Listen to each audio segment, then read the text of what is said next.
So a lot of people didn't take it seriously when Jill Stein a week ago began to do a big recount of only states that Donald Trump won, not states Hillary won.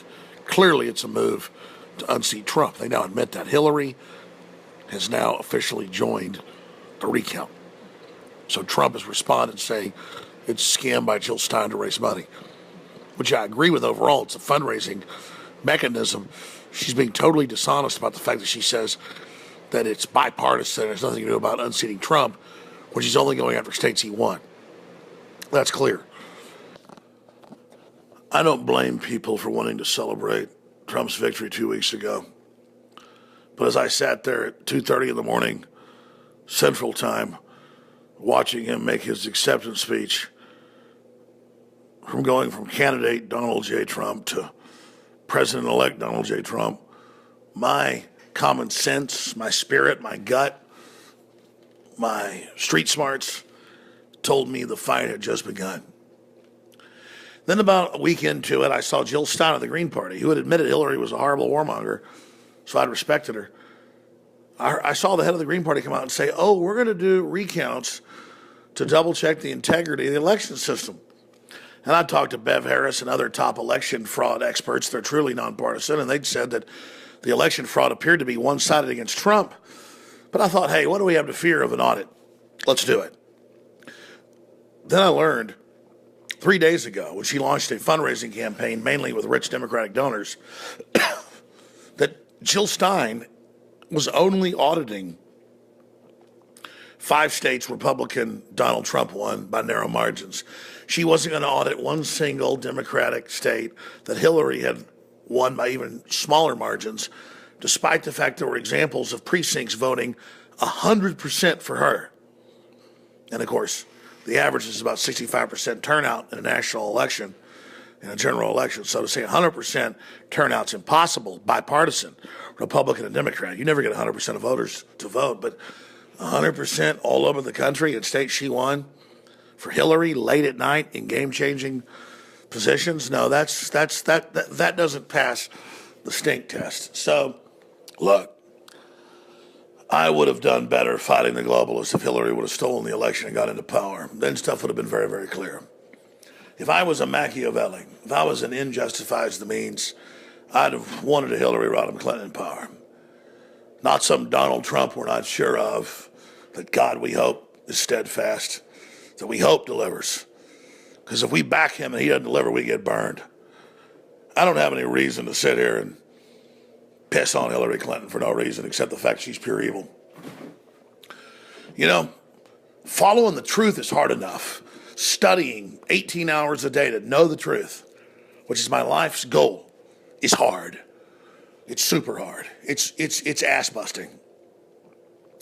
I can't imagine being those timid souls that just take talking points and try to rearrange their lives every day. All I can do is tell the truth. That's hard enough. It's not hard to tell the truth in the physical act, but it's hard to actually gain the truth and know the truth and follow the truth.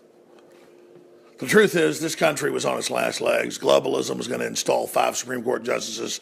They were going to fully bankrupt the country and end the family as we know it. The eugenics program of the New World Order was about to take place and about to be victorious. And out of nowhere came the populist movement built on the liberty movement that could remove us from this tyrannical system. Is it real? I don't know. But is the movement that put Trump in power real? Absolutely it is. And I stock my soul, my name, my treasure, my family, everything I am on that, because it's all I got. I'm not out to get people. If I watch a mentally retarded child walk past me at the mall, I don't stick my foot out and trip them. And you'd say, well, that's no big deal. You're just not a piece of crap. Exactly. I don't get any personal power off making some person with a 70 IQ fall down in front of me so I feel big. In fact, I want to hunt those that do stuff like that. It's my nature. I don't know what you call my nature because I have all the enemy's ideas. I have all the programming. I have every angle they have and more. You could say I'm even more evil than they are, except I don't act on it because my heart loves God and loves justice. And I don't say that to act like I'm on some damn high horse. I just told you I'm as wicked as the night is long. But at the end of the day, my soul's pointed towards God. And I feel sorry for those that aren't. They're trying to steal this election from the American people, but nationalism and patriotism is rising from Germany to Russia to the UK, from Catalonia in Spain to different countries in Africa. And it's an inexorable will to be free and to trailblaze. And no amount of tyrants will ever put that Humpty Dumpty back up on that wall. I'm going to send this clip to one of my great crews, see if they can upload it tonight. If not, I'll get up on Sunday. But reality is such a trip, isn't it? It's so big, it's so wide, it's so deep. You compare reality to evil. Evil's just a program, a scam that tries to lay itself over life like it's in charge. They call that being delusional.